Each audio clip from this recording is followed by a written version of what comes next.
It's not the same without Bearded Things on here doing the lives too. Wasn't that fun when he would join me? He said it wasn't very fun for him because he didn't get very much airtime. But I'm waiting until 2 people get on. 2 people. I'm going to answer the question, why don't you eat until 1? Well, it was 3:33 when I first ate today, so I'll get to the nitty-gritty. I need 1 more person to come on. Then I'll start divulging. Junebug. Junebug. Oop, okay. It says I have 2 people on. Y'all can watch later. So, this afternoon, or this morning actually, sometime today, one of my girlfriends and clients asked me a question, and the question was, you said that you don't eat until 1. What does that do to your metabolism, and why only 2 meals instead of constant healthy fuel? Because sometimes I only eat 2 meals, 2 big meals. But one thing is for certain, I never eat before 1, ever. And I've been doing this since, I would say, 2012-ish. And there's maybe been 2 instances where I've ever eaten before 1. But literally, if my clock says 12:57 or 12:59, I never eat until 1. And it's a form of intermittent fasting, time restricted. I follow it very loosely because, in all honesty, to be like super truthful, because when am I not? The reason why I personally implemented waiting until 1 to eat way back in the day was because I was still working at the gym. I still lived back west, and I was working at the gym, and I wasn't trained in nutrition. I didn't really know what was going on. I didn't have a fucking clue what macros were. All I knew was I was like inundated with diet industry stuff that floated around the gyms that basically confused a bunch of women and kept us like really stuck and unsure and second guessing ourselves. And so basically I was trying to implement a bunch of strategies that didn't work for me. Like, you've all heard the whole eat 6 meals a day. It stokes your metabolism. That's how you're gonna lose fat and lose weight, quote unquote. So I would try to do stuff like that. And for my lifestyle, for what I was capable of, it didn't work. And so, and then I feared carbs. I thought you had to give up your pizza and your beer and your this and that to like actually, lose fat.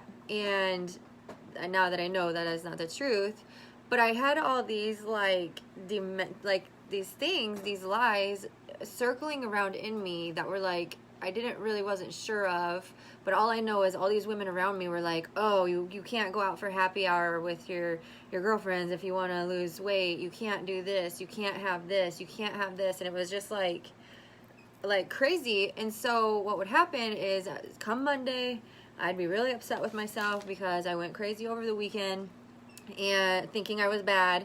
And I would start with a super restrictive, really plain, shitty diet. And mostly I would try to starve myself because I thought, okay, eat less, work out more, right? Like, that's the main recipe for success. Is not. Just to give you a little spoiler alert, it's not.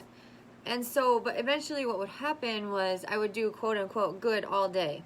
I would, eat the plain chicken and the shitty broccoli, the shit that I hated. I would eat like whatever, the stuff that I thought was the things you're supposed to eat. And inevitably I would get home, and having white knuckled it so much during the day, eating foods that I didn't really love, that I was trying to force into my life, I would binge. And also around that time of the year, like that was the year after all the dead people died, and then the year of the sister wife. And because at that point in my life I was incredibly emotionally unintelligent, was never taught proper skills growing up. I was basically raised by wolves that were not good.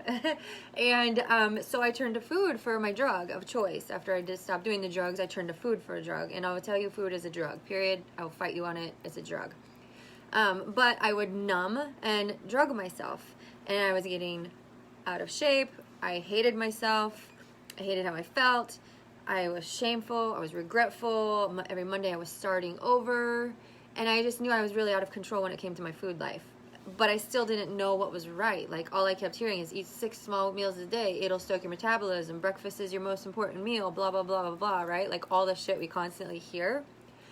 And so the reason the 1 o'clock thing came to be was because my binging got so bad that I started purging. And like, I found, when I first did it, I'll never forget, like, I thought I found like the fountain of youth. Like, this was going to be the answer to all my problems.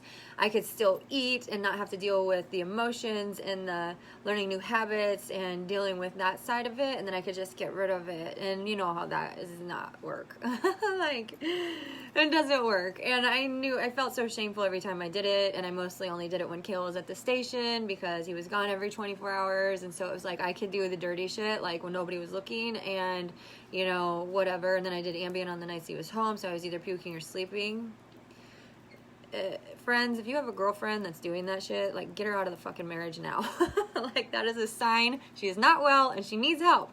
But anyway, I knew I wanted to quit the purging part of the whole equation because it felt horrific on my soul. And so I just knew that during the day when I was at work, if I could just make it till 1 o'clock, and I don't know why I decided on 1, I just knew if I could just make it till 1 o'clock and not eat, that would cut out, because, you know, breakfast is your most important meal. Breakfast is your most important meal. Like, how many times do we hear that, right? Like, where we grow up, like, with that shoved down our throats. But what happened was that when I would start eating, I wouldn't stop. You know, like, it opened up a floodgate. And so in my brain and my heart, like, it was just like, if I could just make it till 1, and then I didn't really change anything that I did for the rest of the day, I would be omitting like that many calories, right? From like 8 o'clock on. I would work out at 5. I would be showered and clocked in by like 6:32, and there was a McDonald's in our fucking parking lot at Gold's Gym, and I would go through the drive-thru. They would see my car coming, and I would already have my order on the fucking menu, and it was 2 bacon, what is it? No, it wasn't sausage, because sausage rips up my stomach. Bacon, egg, cheese, biscuits, and pancakes every morning. And then, do you know how many calories are in there? So I just knew if I could put a hardline rule, like, don't eat till 1, but don't really change anything else. That was like my pivotal moment for me. I didn't know it was called intermittent fasting. I had not a fucking clue.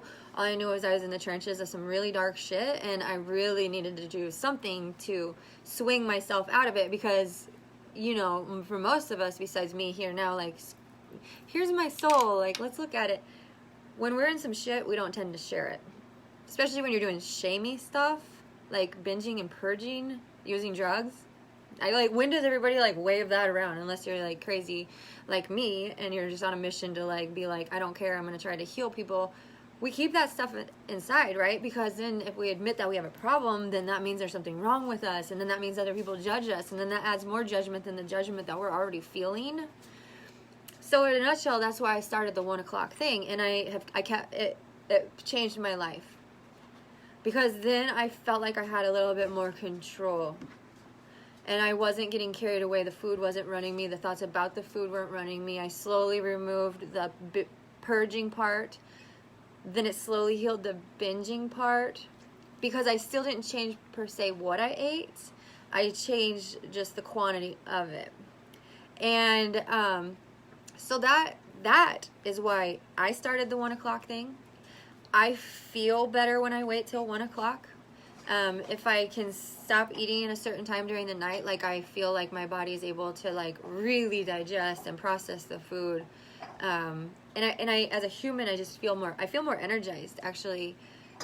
And so a lot of this, like, these are my nutshell things. A lot of this is, when we hear things like breakfast is the most important meal, you have to take into context of your whole life. Like, was breakfast, looking back, really the most important meal for me if you knew it was going to start a downhill spiral of uncontrolled, emotionally charged, numbing and drugging with food eating that turned into binging and purging later, depending on if Mr. Good was at the station or not? Was breakfast really the best meal? right? What if you have a job like mine that doesn't allow the 6 times a day thing? That shit doesn't work for me. I don't even like it. Like, I didn't like it, but you try to force it because everybody tells you that all the people that are uneducated, that don't even know either, we're walking around blind, like, we just pass around this information, and then we accept it because we think, and we're so, like, in dire straits that we just do, and we try to, like, shove the freaking round peg in the square hole, and we do a bunch of things that are not even. You have to 100% take into consideration your lifestyle, your behaviors, your likes, because no matter what you choose to do, the thing that's going to be the best for you is the thing that you're going to be able to do that's most sustainable for a long term. So I prioritize protein. I do not give up beer. I've got cookie dough waiting for me to kind of like, I kind of like it a little bit not really cold out of the fridge. Reagan Leach made that. And I ate the M&Ms out of it too. That's why there's holes in there. But anyway, but you have to take into consideration your stuff. And so when I am like screaming about what I do, here's my method of training and teaching and coaching nutrition. I want the women that want to include all the things. I want you to be able to go to happy hour with your girlfriend. I don't want you to fear beer. If you want to give it up because that's in your, like, I already give it up. But I never want someone that I'm working with go into their change with fear of anything like listed on it. So that's that. But her question also included, what does that do to metabolism, and why do you only eat 2 meals instead of a constant healthy fuel? So that second part of it, the 2 meals, also goes into, that's how I fit in my life, man. Like, my morning starts at 3:53 some days, and I don't get home until 8, and I don't have time. I don't. Like, so again, I have to do my principles. What do I know? I want to prioritize protein. I sometimes want to get some vegetables. I majority want to be like non-processed food. So I don't eat a lot of stuff out of the box. Like cookie dough, brownie mix, and pizza are pretty much, and cheese dip are my non-negotiable items. But I don't eat out of a box. And for me, that gives me such a nice balance to have a healthy, strong, lean physique, and a really healthy, strong relationship with food, and a really healthy, strong relationship with myself. And so that's why I do it. But the thing about this question that I really want to talk about is that she's asking me what it does for metabolism. And it's so funny because yesterday was my 21st anniversary of working in the, like, when I started working in the gym, a Gold's Gym in 1999. It was 9/14/99. And I just remember how much emphasis was on these weird, like, tertiary things. Like, we wanted a fat loss pill. We wanted the best, I say we because me, I followed. I was asleep, you know, because you're in a gym, and so you think you should be in a healthy spot, but you really gotta watch. Because you're just full of people that also have unhealthy coping mechanisms, you know, and stuff like that. But like, we always wanted to find the thing that, what could increase my metabolism the most? What could I do? What workout increased my metabolism the most? Do you do fasted cardio? Should you do cardio before you lift? And it always came down to something along the lines of what can I do to get my metabolism faster? And what I'm starting to realize as I step back and I like look and see these dynamics, and I really see like the toxicity that is in the fitness industry. If we haven't done the bare minimum things of, do you prioritize protein? Have you ever tracked your food? Do you even know what your caloric intake is? Do you watch your behaviors? Moms, terrible. Like, we want it to be something big, some big out there problem. Like, I have inflammation, I have this.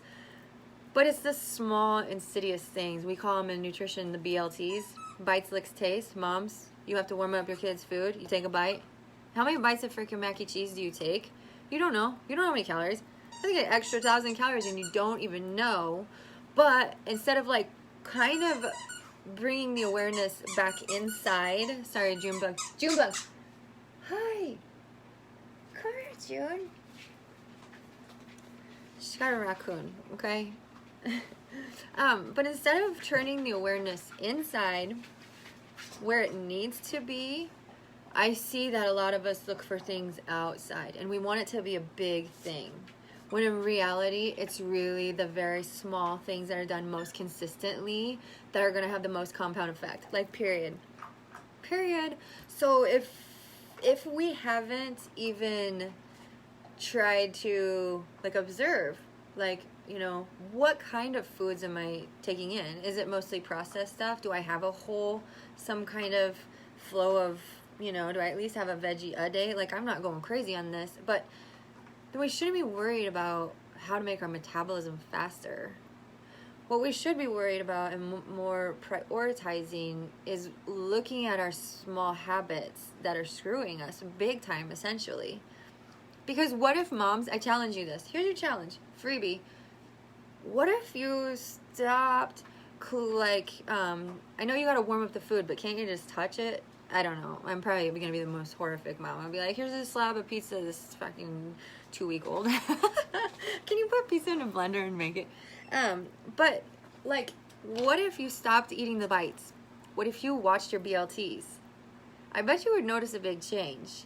And then you would realize all the things that we do on autopilot when we're asleep and we're not intentional, that are really the big things that we need to be worried about, instead of should I do cardio in the morning? Should I do it fasted? Should I all these things? And I'm like, oh my God, I literally spent like 30 years of my life, or however long, let's see, I was 17, I'm 30, 40, like 20 years worrying about the hottest fat burner without caring about what my habits were. I wanted to know, I mean, I did cardio in the morning and lifted at night. Sometimes I did cardio twice a day because I thought I was increasing my metabolism, like that was it. And I'm like, no, let's just like not even say that word. Just pick one small habit that you're like, you know, I'm going to pay attention to that, and just see like the pivotal big compound effect that it has on your life. So I think I answered that question. The 1 o'clock thing, that was born out of just trying to rescue myself from my binging and purging. And I keep up with it now because it's a staunch thing. And I don't mess around. 12:57, I don't care. We went to Kincaidor this last weekend. I was hungry. It was 11:37 when we walked in. And I'm like, well, if you guys want to eat, you can go ahead and eat. I'm not eating. I'm not backing off on this promise that I have to myself that I've kept for this long. It's a commitment, and that's like another thing, but another ditty for another day. Ooh, that kind of was like sweet. Of keeping promises to ourselves, you know, and honoring. And then when we start making like exceptions, and how that's like a slippery slope. Should I write that down? We should talk about that next time, maybe. Slippery slope shit. That was a good name. But I hope you got a nugget out of this. You learned about me, what my principles are, how I do things, where I come from. I am so thankful that I have had so many years just like working in the fitness industry to also recognize that there's very toxic like things being passed around. And that's why it's important to like not overthink, but really like there are people out there that want to help, and they definitely want to help. And I am really real. Like yes. That's right, diet pills. No. You get it. I know you do. But yeah, there's people that want to help you, and it's worth it. To me, I'm like, oh my God, how many years of my life, if I would have just hired somebody that like got it, like that knew, but we fuck around, and then we listened to all the things from the other people that are passing around information that was passed down to them, and yeah, it didn't work. Doesn't work. So yeah, your nugget, just find like one little baby behavior. You'll know it too. It'll be something simple like, when you're waiting for your food to cook, do you sample a lot of bites? What if you just stopped that? What if you made a hard rule and you just stopped that? I bet you would notice a little bit of difference. Anyway, I have that app that comes up on my phone, and it says, I refuse to let my mind bully my body. So like, I like that. I think that's a perfect way to end that. This little thing. The next one will be the slippery slope of, I can't remember because I was going to write it down and I got sidetracked. But I'm going to go eat my cookie dough now because I don't believe in banning and restricting. I believe in allowing and not demonizing. So, oh, yes, Junebug. I love my dog. But anyway, I hope you got something out of that. Enjoyed it. Enjoy your nice weather out today. Don't be so hard on yourselves. And you got this more than you know. I promise you, you do. But until next time.